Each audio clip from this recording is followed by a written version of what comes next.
This program was recorded with a live audience. Please forgive the occasional sound fluctuations.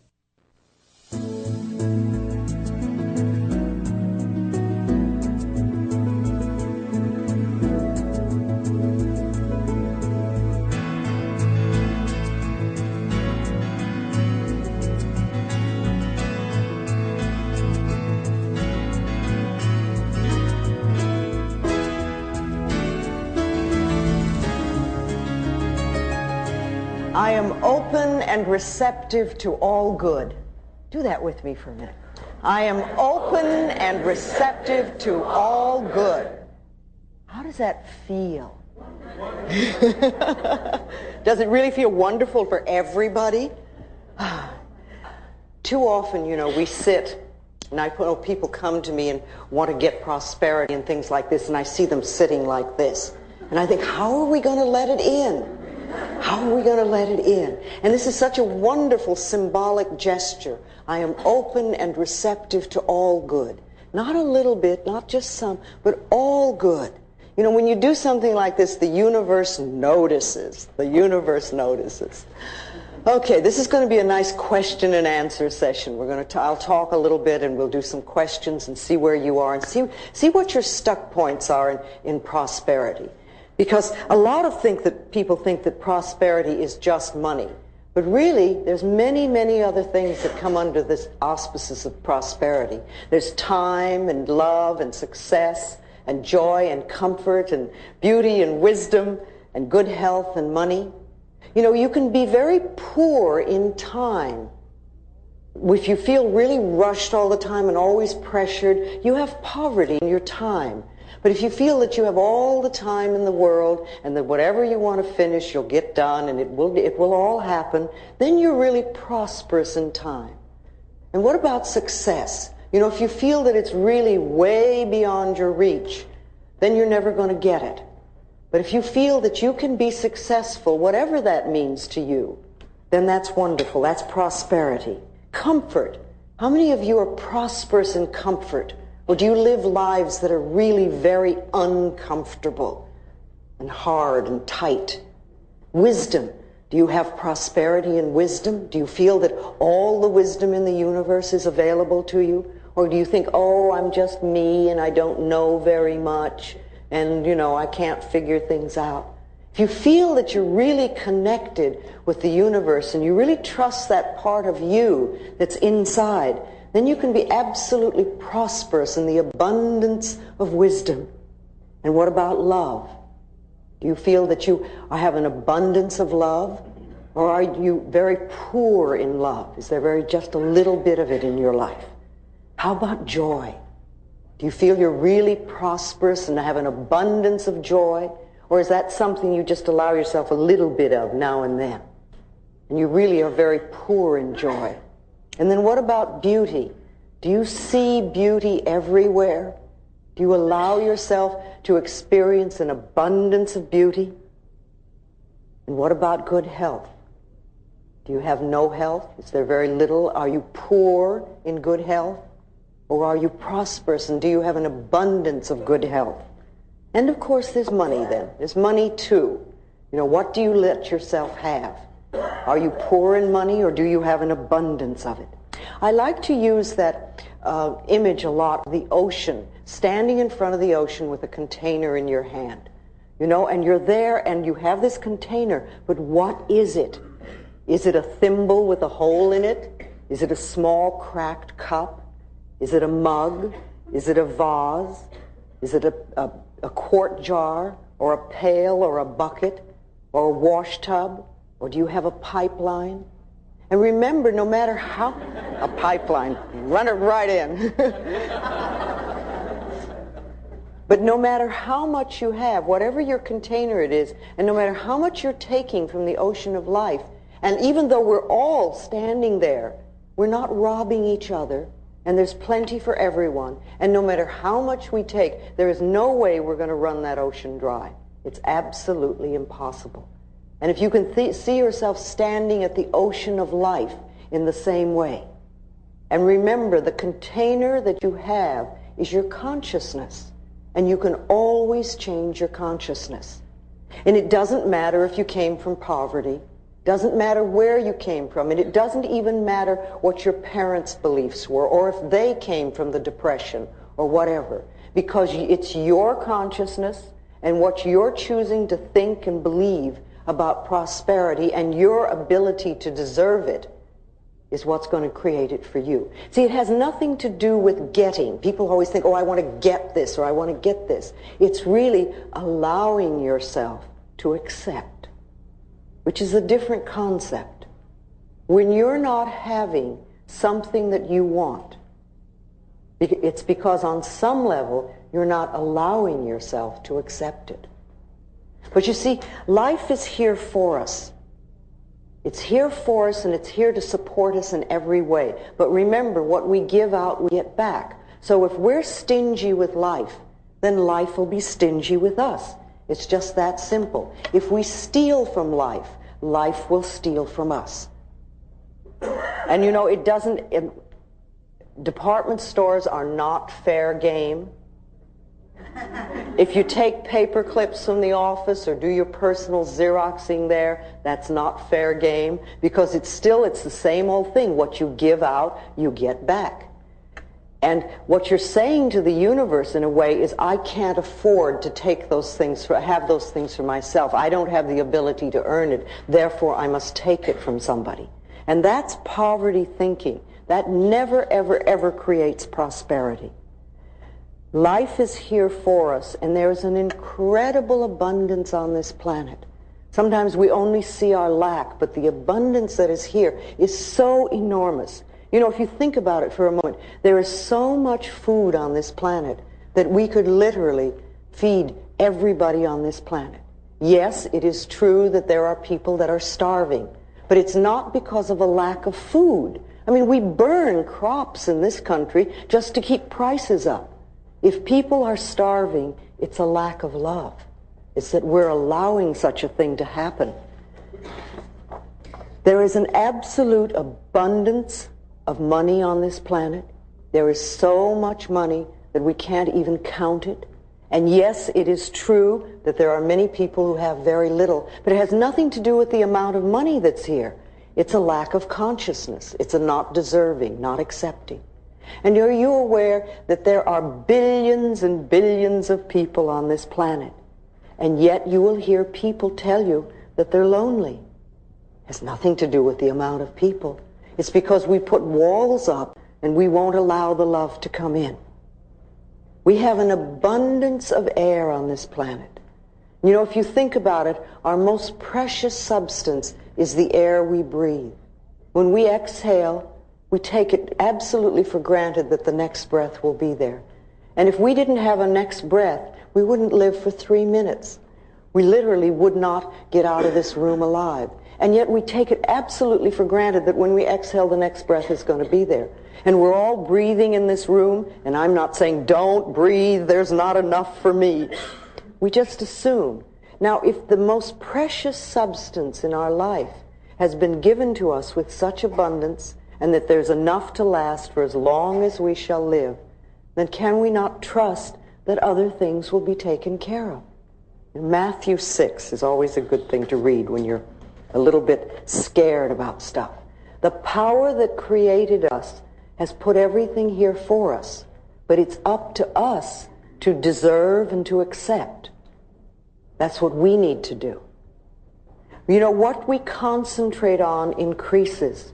So you want to be very careful that you're not concentrating on debt and lack and bills and negativity, because that's what's going to increase it in our life.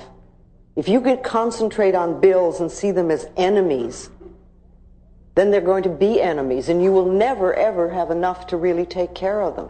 Bills are wonderful things. It means that somebody has trusted us enough to give us their service or their product, knowing that we have the ability to pay it.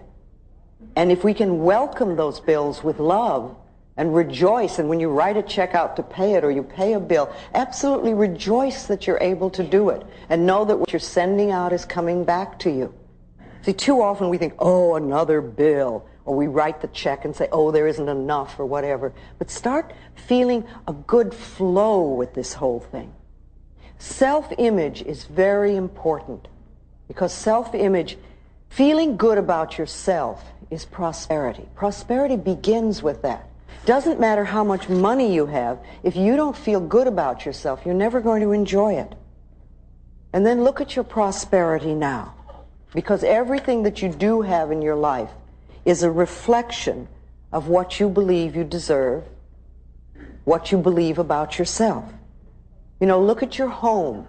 Is this a place that you really love to live in? Is it comfortable and joyous? Or is it cramped and dirty and always messy? The same thing with your car. You know, is your car something that you really don't even like? Or is it something that reflects the love you have for yourself? And what about your clothes? You know, are they just a bother and a nuisance and something you have to wear? Or is it something you really rejoice in? Because again, it's a reflection of you. And what about your bank account? You know, how do you feel about that? And what is the state of it? Are you friends with money, or is it an enemy? All these things are important, because what we have in our life is a reflection of ourselves. But remember, no matter where we are or whatever is happening, it's a reflection of ourselves, but it's only a thought, and a thought can be changed. It's a thought about what you believe about yourself, what you believe about life, and what you believe you deserve. Now, let's take our little mirrors out for a moment. Our precious little mirrors that are so wonderful. How many people here do mirror work on a daily basis? Well, a few. How many people have never done mirror work? All right, well, you're in for an interesting experience. The reason I like mirrors so much is that they really move you through stuck places, because they reflect to you almost instantly what your beliefs are that are against you. Okay, let's look into the mirror for a moment. Look into your eyes and just say to yourself, my biggest fear about money is...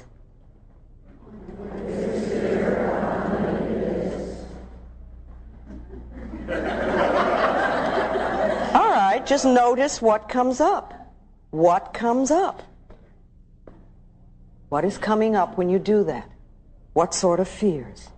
Let's just share that for a moment. What sort of fears come? What? Yes, right here.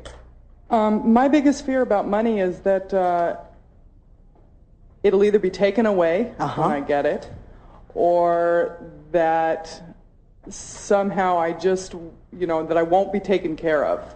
And I do a lot of the mirror work, and I do a lot of prosperity work. And who took money away from you when you were little? Well, it was a control issue with my family, with my parents. I come from a family with money, but it was always that's where the love came from, was with money. And I come from a father who has a tremendous fear of being broke. So it was passed on, and I know that. So I'm trying to work through that. Can you forgive him for that? It's a tough one. I'm trying to, but it's a hard one. Yes, but you see, your freedom with money is tied into it, not his. And he was doing the best he could coming from where he came from. And he probably was raised in a way that he was manipulated through guilt. So he manipulated you that way with money. So it's interesting that you came to this planet to learn stuff about money, and you had a lot of it. Because a lot of people need to learn their money lessons and they have nothing. No, this is a big lesson. It's been put in front of me time and time again, so I'm real aware of it. It's just, when I start working through it, I get physical anxiety pains, I have panic attacks, all kinds of stuff. Have you ever gone through a period in your life where you had no money? No, I've never, no, it has not happened to me, because when I'm pushed up against it, I work, I earn a good living, and it's always been provided. I mean, the evidence... So you can take care of yourself. And the evidence that it's not going to be there, that's just my own fear, because it has always been provided. I've always been able to pay my bills and have nice clothes and live in a nice place. So your barrier, your issue really is fear. And not trusting. Yeah. Who is it you're not trusting? Are you not trusting your father, or you're not trusting yourself? I'm not trusting myself. And yet your track record is very good. Yeah, only over the past, like year and a half is really when I was turned loose to take care of myself, and that's, of course, when I have a feeling that you could take $5 and live a whole month very well. I have to question that. No, I think you have enough resources, that you're a very clever, very bright person, and you would work it out. You could probably start out with no money, but I'd say $5 just to get you started. Well. And you could live a whole month without it. Remember, money is a means of exchange. It has no meaning in itself. We give it so much meaning. Okay, so your fear is that you won't be taken care of, and it's going to be taken from you. Yeah. And you see where it's coming from. All right, let's have a couple more. Yes, right here.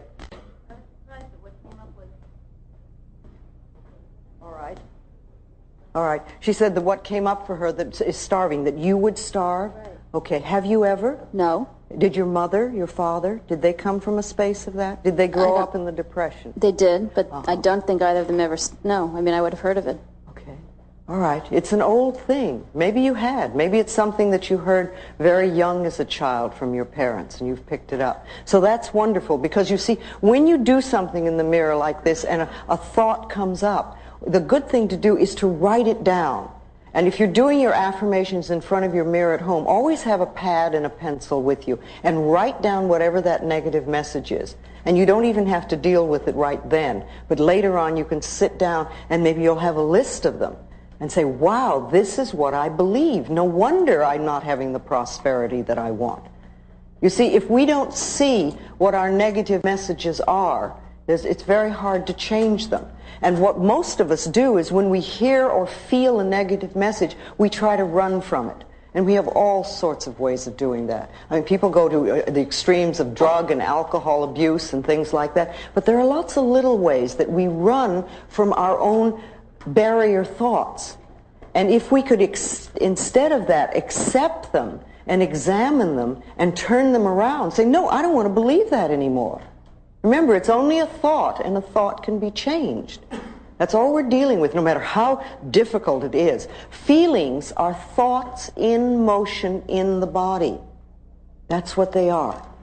They have no entity of themselves. So we have a thought, we get a feeling, and then we get frightened of the feeling, or we try to run from it.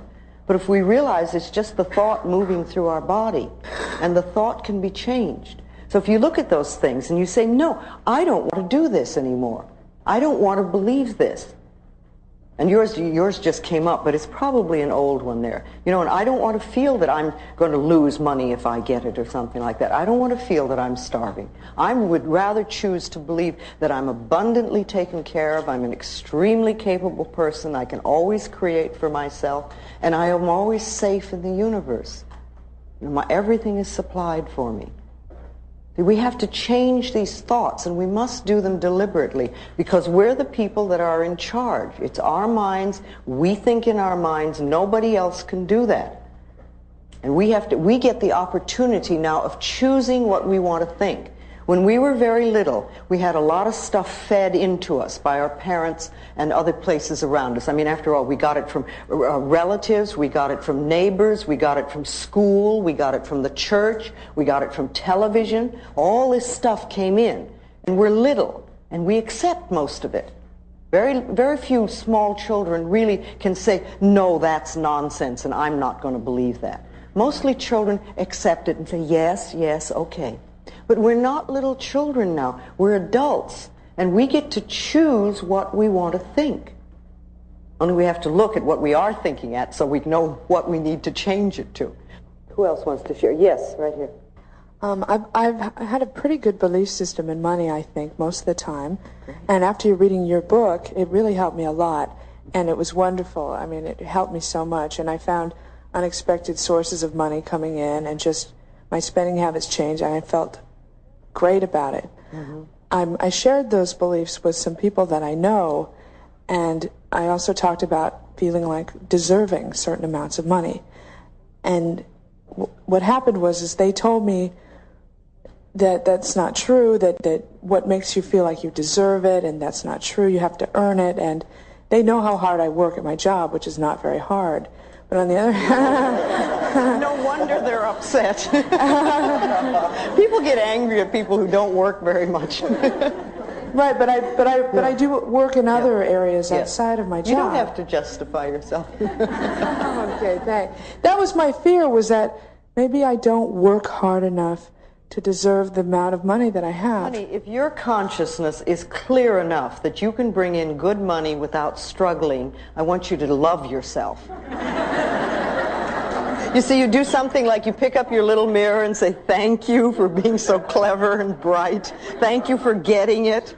Because what you really did is you got it. You do not have to struggle in order to make money. If you really work at things that you love, you can usually bring in good money. If you work at things you hate, or if you have a belief that you don't deserve, then you won't have it. But the people who are telling you you have to work hard, they work hard, yes? Yes. And they don't make as much as you do. They don't seem to have as, right. Okay. Well, you know, do you want to, see, you've put out your hand, and you've said, I'm willing to help you up. And they said, no, we're going to pull you down. Right. And which way do you want to go? See, I reach out my hand a lot to people, and if they take it and want to come up, that's wonderful. Then I can teach, and we can really go places. But if they're going to try to drag me down, you know, I say bye, and I go work with somebody who really wants to come up out of the mud. I see. Do you feel that money is an exchange of energy? It's energy. It's an exchange of services. That's all it is. It has no meaning in itself. And a $10 bill is quite as spiritual as a rose. It's matter, it's form, it's energy, and it's what we give it. It's what we believe about it. We have so much stuff on money. I used to find it was much easier to teach a class on sexuality than it was on money, because when we get our money beliefs pushed, it's amazing how angry we get. But they're very tied into us. Even though we may say, I want to prosper, we will put up barriers and fights and all sorts of things. Right. So it's okay to have money even without working hard at a job. First of all, you don't need my approval to live well. Right. And what I believe really doesn't matter for you. If you've got it going so it works, enjoy it in any part of your life. You know, if your life is filled with love, don't listen to some miserable, lonely person tell you how to run your life. If your life is working well with money, don't let somebody whose life is not working with money tell you how to run it. And see, very often, remember, this happens with our parents, too. You know, we'll have a parent who really had a miserable life. They come from a difficult place, and their own life is miserable. And then they will tell you how to run your life. If you're going to listen to people, listen to the winners. Listen to people who know what they're doing. Listen to people who have proved what they're doing. All right. Yes, right here. Coming forward. When I looked in the mirror, the answer was, there won't be enough. But I think that comes from my parents. There never was enough money. But when you were growing up, there wasn't enough to take care of everything. Right. Okay. There was, but there wasn't. But the real problem is my uncle has loads of money, and he treated people very badly. So how do I reconcile Well, what difference does it make? There are people that are poor that treat people badly. It has nothing to do with money. Well, it does in my psyche, unfortunately. Now, the thing, you see, you said when you grew up there was never enough. Right. That doesn't mean there's not enough money. That only means that there wasn't enough money in your family. Right. But it has nothing to do with the abundance of money that's around. And your uncle, as I said before, prosperity to me begins with feeling good about yourself. Because when you really feel good about yourself, you're prosperous, even if you don't have much money. So the people who are nasty and mean are always people who haven't the faintest idea of how to love themselves. And what they're doing is expressing their own pain. Oh. All right, let's talk a little bit more. Yes. All right, right back here. We're coming back and forth, and then I'm... Okay. Hi. Hi. When I looked in the mirror and said that, I thought I felt kind of insecure and sort of afraid because I did inherit some money. My father died last year, and I've been finding myself like trying to give it to people. Okay. And I mean, I gave my mother $2,000. I gave my sister $1,000. What did you give yourself? I kept some money for myself, and but But it's just, I think it's a fear, like I don't deserve it and I'm not good enough to have this. Well, you may have some guilt about your father, too. You know, and feeling that you're getting money from him when perhaps there were things you needed to clean up with him and you didn't get a chance to. So it's like, I don't deserve it and I better get rid of it. Yeah. But while you're going through those feelings, I would suggest that you put it in a bank account or a CD. Put it in a year CD. I did put it, and make it sit CD. there for a year while you work through your stuff. All right. And then when you've worked through your stuff, you can go and get the money and enjoy it. But if you have your hands on it right now, it sounds like every time a guilt feeling comes up, you may give some away. Yeah, it's like whenever I seem to have people in my life coming in with money problems constantly. Of course. And it's like the first thing I want to do, I'll give you $100. What do you need? You know, and it's like, I don't know if I'm trying to... No, you see, they're coming to you because you're feeling the guilt about the money. Okay. If it wasn't, they probably wouldn't even mention that they had money problems to you. So they're helping you sort of go through your stuff. Okay. You need to begin to realize what you deserve. If you have any stuff with your father, do a meditation in your mind and forgive him or forgive yourself and have a talk to him so that you can clean things up. Tell him you love him and get it cleaned up in your mind, so that that can be taken care of. Then you can then move from that step into deserving for yourself, that you deserve, and that remember, money problems or lack or having money is by right of consciousness. It's what we believe we deserve. And giving somebody money does not solve their problems, ever. Because then they just recreate. The best thing you can do for people who are having money problems is to teach them how to create it in consciousness, because then that's lasting. That's much more lasting than handing some. But you can give, I mean, obviously we all give some money away at times, but don't give it away because you feel guilty. Because remember, people will say, you know, oh, well, I have to help people. But you're a people too. You are somebody. You're worth loving and you're worth prospering. You know, I like to think that we have a cosmic bank account, all of us. It's like a cosmic bank account. And we can put in deposits of affirmations, of positive thoughts, of believing we deserve. And we can eliminate the debts, the negative debts and negative thoughts and negative beliefs. We can take those out. And the more that you put in wonderful experiences and wonderful thoughts into your cosmic bank account, the more you will take out big dividends. Remember, your consciousness is the best bank account that you can have. What you do up here is far more important than what you do just in a bank account. Loving yourself pays enormous dividends. Enormous dividends. I know lots of people get upset because they say they're on a fixed income. But remember, who fixed it? Who fixed it? And it's a thing of consciousness. It can be changed. We want to realize that where we are is the totality of possibilities. Not a little bit, but the totality of possibilities. And all things are possible. We want to know that our job is only one channel of an infinite source. There's an incredible infinite source that supplies everything, from the air we breathe to the vegetation to the plants and the animals and the planets and the stars and everything that's imaginable. And our jobs are like one channel. That's all it is. We can enlarge this enormously. Anything that's fixed, any fixed income in our life has been fixed by us, by an acceptance or a belief. So we want to enlarge that and really let it go. Think for a moment about money and success and work and bills and debt and envy and lack and guilt. How do you feel about that? What are your beliefs about it? What do you think about your work? Do you think work is a drudge that you have to go through? Or do you see it as something that you really love to do and enjoy? What do you feel about debt?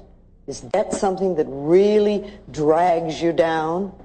Or do you just see it as something that you can take care of easily and you don't allow it to pile up? What is your belief about lack? Is lack something that's always in your life?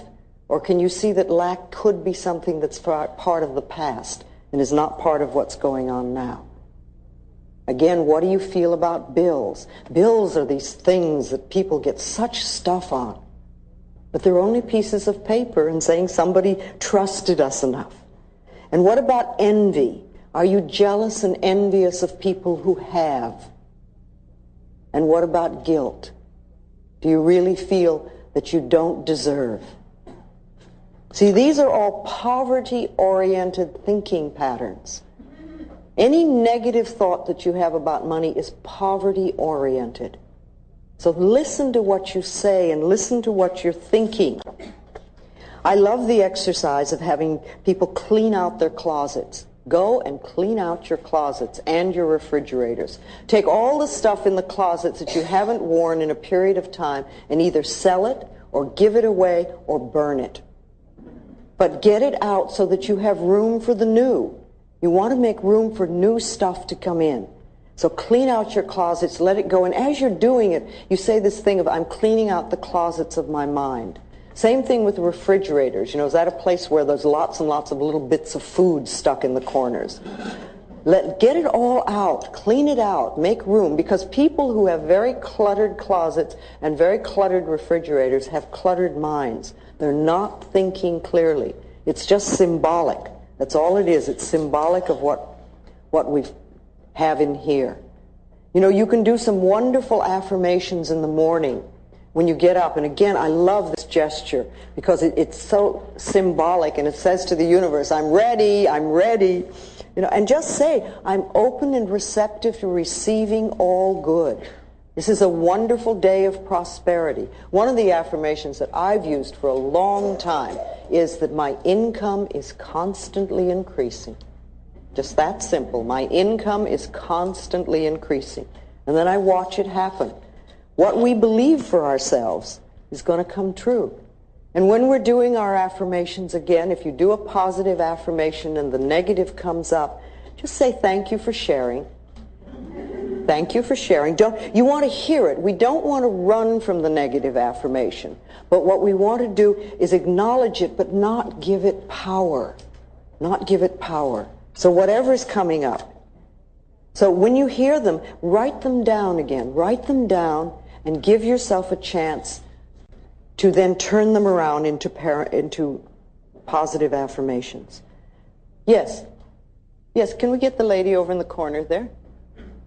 No, my biggest fear about money is that I won't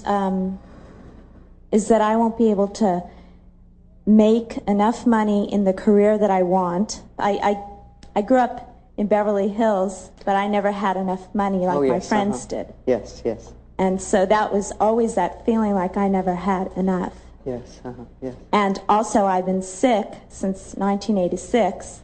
Well, that keeps you out of the running. Yes. And that keeps me out of having to deal with. Yeah. So Well, it's one way to deal with it. See, a lot of people do that. They will go into ill health because then you can't expect people to do anything, and it just takes you out of the running completely, and somebody else has to take care of you. But it's a terrible price to pay. How would you like your life to be?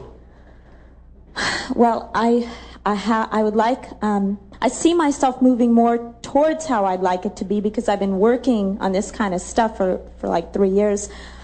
I'm feeling like the love part is really abundant. I've got a lot of love. So how else I would like it to be is where I'm comfortable and feeling free in the job that I do and the career that I want. I'd like to work at the career that I want to work at and make enough money to live and get over that issue already. Okay, then why don't you make that an affirmation? I am working at the career that I really enjoy, and I'm making an abundance of money, and I'm comfortable with it. Money has become my friend, and I have all that I need. Put it into an affirmation and say it. Every day. Say it. And every time those negative thoughts come up, just say this over and over again. You've got to tip the scale. So So you believe that if I say that on a daily basis, those thoughts will really begin to change, and I believe it because I've changed If you're willing to let thoughts. go of them, if you're willing to let go of them, if you really want to hold on to them, then it won't work. And what do you do when you're not doing that affirmation? You see, remember, every thought we think and every word we speak is an affirmation and going out and coming back. So if you do one affirmation 3 times a day, that's great, but what are you doing the rest of the time? That's what's important. I love myself. I'm willing to go beyond my past. I am the only person who chooses my thoughts now. You know, I work in a career that I really enjoy. I'm earning good money. I'm comfortable with it. I release the limitations of my parents. I let them go. You've got part of your life working nicely now, so you know, work on this now. You'll get it. Again, remember, our parents had lots and lots of beliefs about money, and we picked up a great deal of it. So what were your parents' beliefs? It's another good thing to sit down and write down, make a list. What did my parents believe about money? And write it all down, and then look at it and say, am I choosing to believe that now? I like to use the word choice and choosing in lots of the questions that I ask myself, because I want to make sure that I understand that I am choosing to do what I'm doing. I don't have to do it. It's a choice. So do I choose to believe what they believe, or would I like to believe something else? Again, we want to go beyond our parents' limitations. And I think many of us had parents that grew up in the Depression, and for them there was a lot of fear, but we're not there now. We're not there now. If you want to change your job, first of all, if you say, I hate this job, it is not going to get you what you want. All you're going to do is take dissatisfaction with you into the next job. What I like to tell people to do if they want to change a job, first of all, is bless this current job with love. Put a lot of love into it. Thank it for being there when you wanted it, when it was there, when you first got it. And know that you're now passing it on to somebody else that will love it and will probably do an even better job than you're doing. Then, in that state, then open yourself to a wonderful new position. Know that there are people out there that are looking for exactly what you have to offer, and that you're being brought together on the checkerboard of life. I love that image of, here you go, oh, hi, there you are. But you know, it's been happening like this for a while. And that you're working somewhere that uses your talents and abilities. You're being fulfilled. You're working with and for people that you love and that love you, and you're earning a good income. And it's in a beautiful location. You know, put it all in, and with that sort of atmosphere, then you can attract something wonderful to you. It's the same thing with an apartment or a home. If you want to move from where you are, don't run around saying, oh, I hate this apartment. Because you're not going to find something you really love, or if you do find something nice, you're going to find this awful dissatisfaction in it right away because you're taking your consciousness. When you moved to your apartment, it was wonderful. So put love into it and say, thank you for being here for me. We really had a good time, and now it's time for me to move on. And I know somebody else wonderful is going to come and live here. And then I'm opening myself to a wonderful new place to live in the perfect location, you know, with lots of light and sun and air. If that's important to you, it's very important to me. And put in everything that you want, and always add, at a price I can easily afford. At a price I can easily afford. Don't limit yourself and don't put something on there. Put it at a price I can easily afford. Then it's amazing what can come in. That is exactly what you want. Same thing with a car. If you want to leave the car that you have, if you want a new one, put love into it. Thank it for being there for you. And say, I'm moving on now. I'm moving to a wonderful new car. And I know somebody else will love you. The more you can do that, the better it is. The better it is. Yes, right here. I've been very prosperous in my life. Good. And I have a hard time opening up my arms and saying I'm willing to accept more prosperity because I have these fears that something terrible is going to happen. Okay, was that a family thing? family and life experiences. Okay. So fear and safety have a lot of meaning. Okay, so if you're like this, you're a lot safer. Yeah, Symbolically. I really became aware of it when you went to throw open your arms, and I got really fearful, like, okay, all right, I experienced okay. it. All right. And I don't know what to do to... I have also a fear about, with an affirmation, do I deny some part of myself? Or is there will I, everybody experiences denial and things like that. Will I use an affirmation to hide myself? I don't know. You might. I don't know whether you will or not. But an affirmation really is like planting a seed in the ground. And an affirmation, remember, it usually doesn't feel true to begin with. Because if it were a truth, you wouldn't need to do an affirmation. What you're trying to do is to create something that you didn't have before. And you're putting a seed in the ground, a new seed. And when you put the seed in the ground, you don't get instant whatever. What you get is a seed in the ground, and you have to nurture it. Now, to want something new in your life is not to deny what you have, unless you're releasing something. And then you don't have to deny it, but you can say, I'm letting it go because it no longer serves me. And now I want to create this new in my life and start the new affirmation going. And remember, if you have had experiences in your life that are not comfortable, on some level they're mirrors of you. We don't always like to hear that, but everything in our life is a mirror of us. So if something's happening out there that's not comfortable, we have to look inside and say, how are we creating it? What is it about me, or what is it within me that believes that I deserve this experience? Because otherwise we wouldn't bring it to us. So perhaps, I would say that perhaps a little more loving yourself would help. Because when you get that flowing, you won't bring in uncomfortable experiences. When I was a little girl, and then when I grew up and started out in the world, my self-esteem was so low, and I had such a terrible self-image that I created awful experiences, just terrible experiences. And that continued until gradually I learned how to use your mind, and that loving yourself is the way to bring good things into your life. And then my experiences changed. But, if you just say, oh, well, it's scary, and if I open myself up, I'll get terrible things, you probably will, until you've changed whatever it is inside of you that attracts that. And that can... Yes. Okay, so it's just a question. You say you've had a lot of money, so that's not an issue with you, but you have other areas. See, money isn't the answer. We think it is. We think money is going to take care of everything and we won't have any problems anymore, but it's not our answer.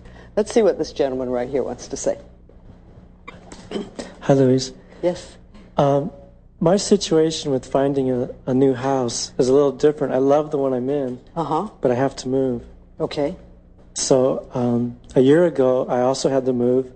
I didn't love the place I was in, but I ended up loving it, and this new place manifested, which now I love, and which I have to leave. Okay. And I'm going out looking at all these places, and every one is like, no, I don't want this, I don't want this. And like a whole month has gone by. Well, the right place is waiting for you. The right place is looking for you. Now, you know that you can find a wonderful place. And just know and affirm that the power within you that got you the other place, or the other places, will bring the new one in. And you know it's the perfect place. And it's coming to you in a delightful, surprising manner. And yes, look for it. But sometimes it doesn't happen. I remember once in Los Angeles, I was looking for an apartment. It took me 6 months. And when I was looking, I couldn't believe the junk that I was seeing. I kept saying, this is Los Angeles. It's filled with wonderful apartments. Where are they? All I could see was junky apartments that I wouldn't consider. And it took me 6 months. And then when I found the one that I wanted, it was magnificent. And the thing was that the building was being built. And I couldn't get it because it wasn't built yet. And when it was built, it was waiting for me. And sometimes that happens. You look for something and you're not finding and you're not finding and you're not finding. There's a reason for that. Now, you know that you're going to get a wonderful place. Thank you for your support. You'll keep knowing that you always live in a wonderful place, that it's easy for you to find homes And you always have a wonderful place to live. Make that your personal law. The other thing that I like, and I used this for years, was that I always have good relationships with my landlords. Because that's something that makes life a lot nicer. Yes. Let's do this gentleman over here. Thank you. I'm pretty well blessed with friends and joy, but like the other gentleman, I freelance, and so I get very well supported by the people around me, but that tends to make me feel very guilty because I can't reciprocate. Okay. That's your problem, not theirs. Are they giving to you only to get back? It depends on the individual. You know, family tends to give with one hand and expect something in return. But the friends are giving out of the joy of giving. Okay, so the family who is giving with one hand and expecting in return, just give them some love. I've been trying that. Just do it, you know, and if that's not good enough for them, that's not your problem. That's their problem.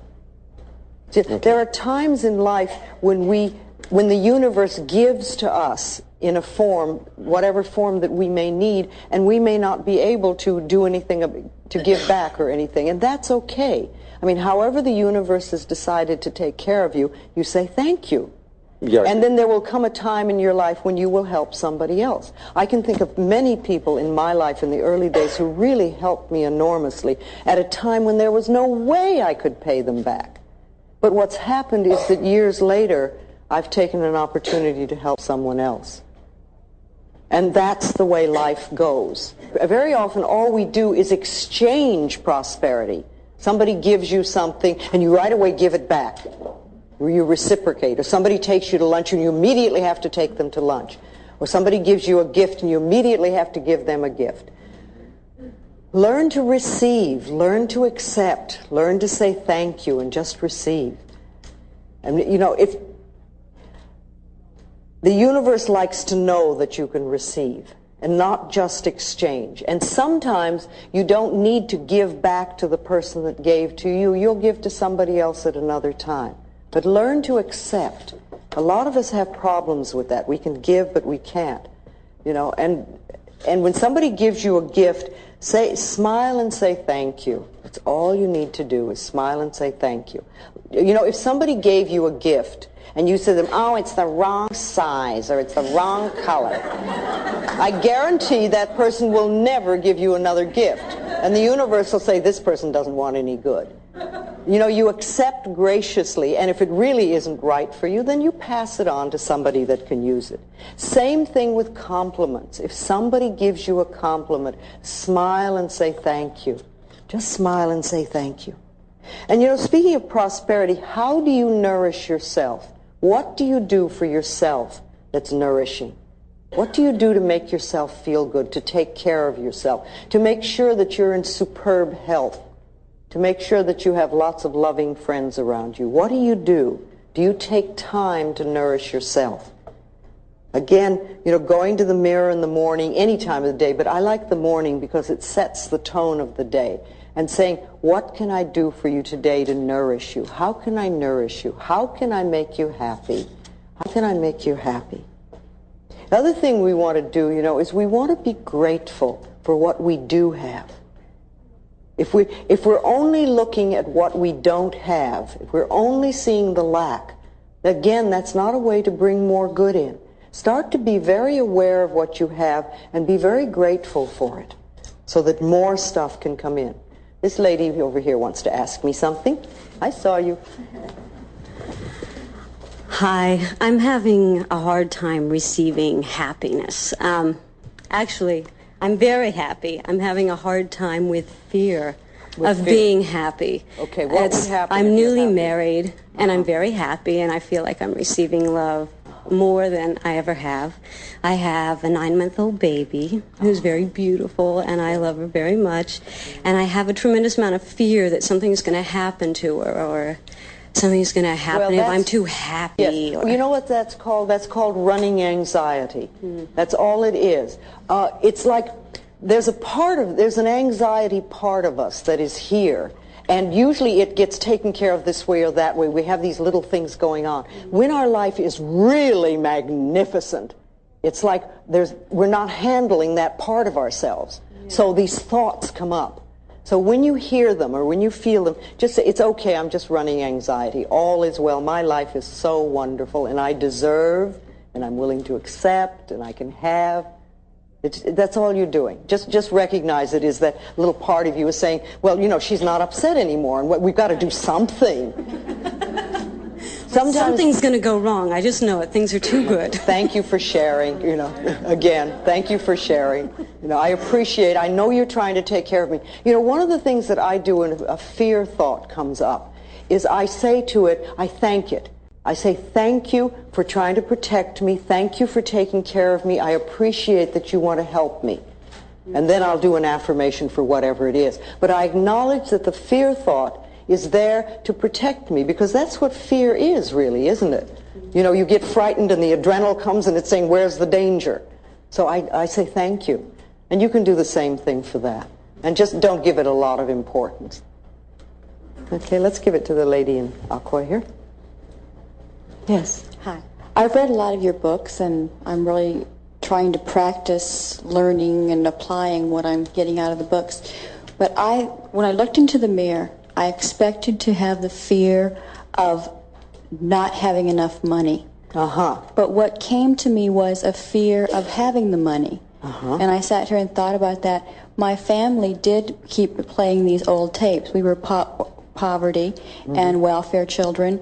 And it was always, well, rich people are no good, or they're selfish, or they're whatever. And on and so on now and on. If you have money, you're going to be no good. Oh, yeah, and you should never have a credit card. And what's really funny is I have a credit card, and I always sabotage myself with my credit cards.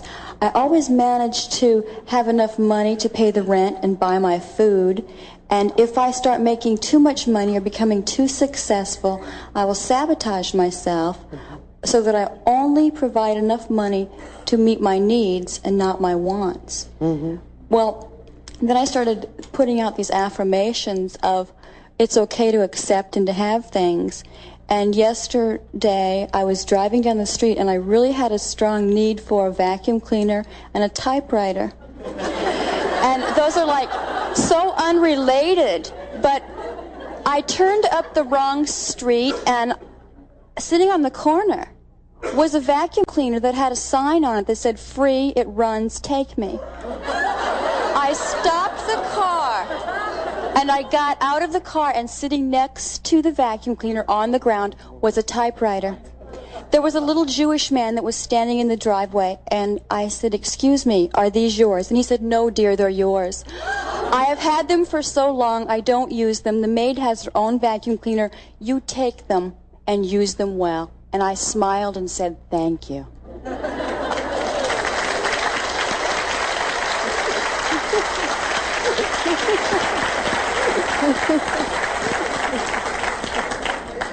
You must have made some changes in consciousness, I think. How wonderful. Okay, let's let this lady. I hear you talking about loving yourself and being willing to learn to love myself. But how do I put it into practice? How do I really allow myself to love myself so that I can? Well, first thing that you do, absolute number one on the list, is you stop criticizing yourself. Just make a vow that you are not going to do that at all anymore. And work on that as much as you can, because as you stop criticizing yourself, you are going to be amazed at how you lighten up on yourself. I find that that's the number one thing that's in the way of loving who we are. I really appreciate what you said about if we couldn't say I love you, to say I'm willing to learn to love you. That was very helpful. Bring it I back appreciate that. to a space that you can begin to work. All right. Don't force yourself. The quicker you can get to I love myself, the better it is. But if you can't do it to start with, I'm willing to learn, I'm willing to begin to learn to like you, if you have to move that far back. But someplace so that you can start inching up till you get to the point where you say, I love you, you're wonderful. and really feel good about it. And that takes time for some people because we've got all this stuff in the way. And when we get to the point where we can really do that, it's amazing the wonderful stuff that happens in our lives. But remember, we're only dealing with thoughts, and thoughts can be changed. I love working in a group like this because we help each other. We bring up stuff and we can see where other people are, and it touches stuff inside of us.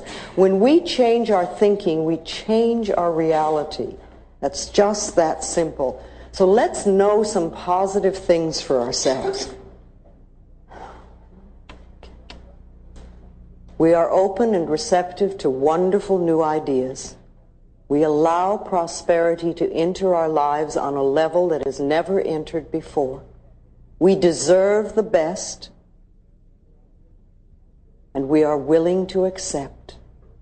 Our income is constantly increasing. We move away from poverty thinking into prosperity thinking. We love ourselves. We rejoice in who we are, and we know that life is here for us and will supply us with everything that we need. We move from success to success, from joy to joy, and from abundance to abundance. We are one with the power that created us, and we express for ourselves the greatness that we are. We are divine, magnificent expressions of life, and we are open and receptive to all good. And so it is. Thank you very much.